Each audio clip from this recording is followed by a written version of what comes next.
morning, good morning. You're back in town for all the festivities today for homecoming. I am back in town for the festivities. We are so excited to be inducting 5 of our fellow alumni, Darrel, into the Hall of Fame with us today. It's going to be fabulous. Yes.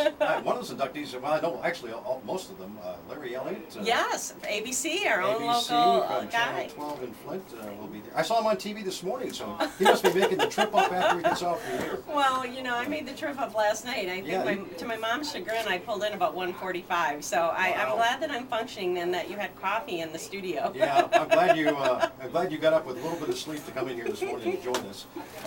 So you got inducted, was it last year? Or I did get inducted last year. And what year were you inducted? 2 years ago. Okay, so now we're welcoming a new class of 5 members, and I am absolutely thrilled. 2 of my classmates from the class of '81, Kim Park and Jeff Nickel, are in the class being inducted this year. Great. So it's going to be a little mini reunion. You guys probably have bragging rights. So you have the most members from your class, probably. You know, I haven't done that analysis. Yeah. You know, I will have to check it out and see. But you know, anybody can nominate an alumnus to be inducted into the Hall of Fame, and I think people think that they can't do that. So if you know of someone who's successful, I would say to your listeners, you know, nominate them. We're starting the process again for next year. You know, you want to make sure you always have a good pool of candidates, and we have so many successful alumni like Dick Crittenden and Ron Winter and Larry and Kim and Jeff and you and me, all sorts of us that a great Alpena higher education launched us into a fabulous career. It's kind of fun to go back and look and see where our paths have taken us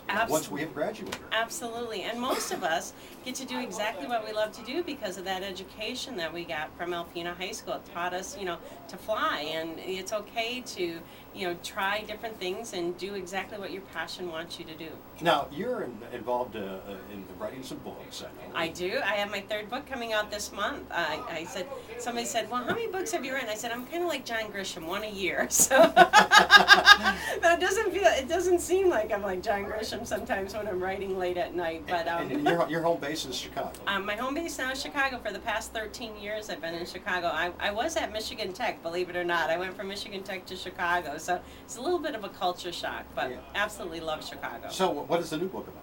The new book is MAD 2, we call it, Making a Difference 2, More Tips, Stories, and Ideas to Change Your World. What I found is that everybody wants to, especially post 9/11, make a difference. And some people don't know how. Where do I begin? How does my $25 make a difference? How does my idea change the world? And this is a book of stories, a daily tip, where you can journal what you did or use it as an exercise or just as a motivational tool to help you make a difference in your community. It could be sharing a nonprofit that's doing amazing work in the world that you could replicate in your community. It could be an inspirational story or quote, or it could be an idea.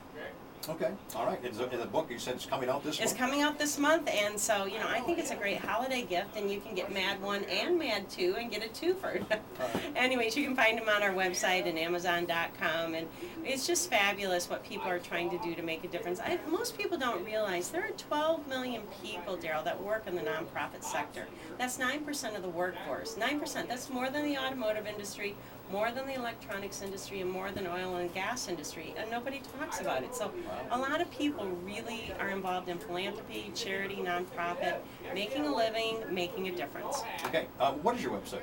www.lmdietlin.com. Okay, and you'll be at the luncheon today, I'll be at the high school. I will be in the pep assembly. The pep assembly, and that's always fun. The parade and the community gathering, the picnic, the tailgate party. I see that 1:45 in the morning. I couldn't think of those words.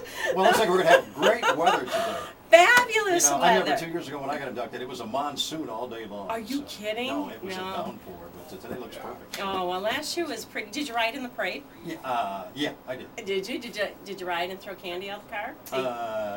No, because basically it was so wet, raining so hard, we had to keep the windows up, unfortunately. Well, I've requested. We had good intentions, but didn't quite work out that way.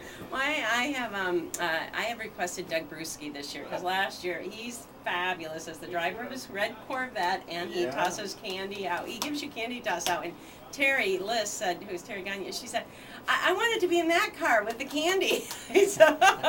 So Doug's got it down And pat. Doug will protect you as well. He does. Yeah, Oh, he he's does. like- He's fabulous, and he gets so excited. And you know, we realized when we were he was driving me last year that our fathers played baseball together here in Alpena years okay. ago. So we had that connection. All right, it'll be fun today. Well, thank you for coming in this morning. Hopefully you can get a little nap in before 2. I would, and I would also say we have the AHS Excellence Fund that we're launching, which is an opportunity for people here in Alpena to give back to make sure our students have access to things that will make them successful, just like those of us who are being inducted and have been inducted. And if they want to find out more about it, go to the AHS website or stop by the principal's office at the high school. All right. By the way, speaking of the principal's office, I don't know if you heard about Matt Foley, What? the principal at Alpena High School. Real nice guy. Yeah, I love them. Apparently he had a skunk problem, we found out the other day. And Matt, let's just say Matt, along with Pete Doback, a teacher at the high school, Right. tried to extricate the skunk from underneath Matt's deck. And the skunk had the better half of them and sprayed both of them.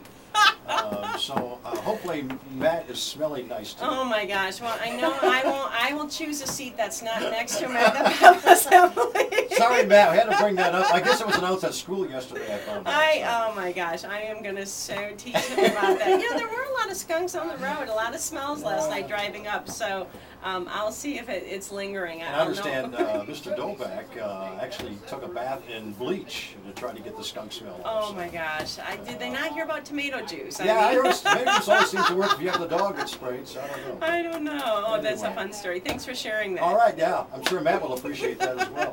Thank you, Lisa, for coming in this Thanks, morning. Darrell. Take care. You too. It's 7:20.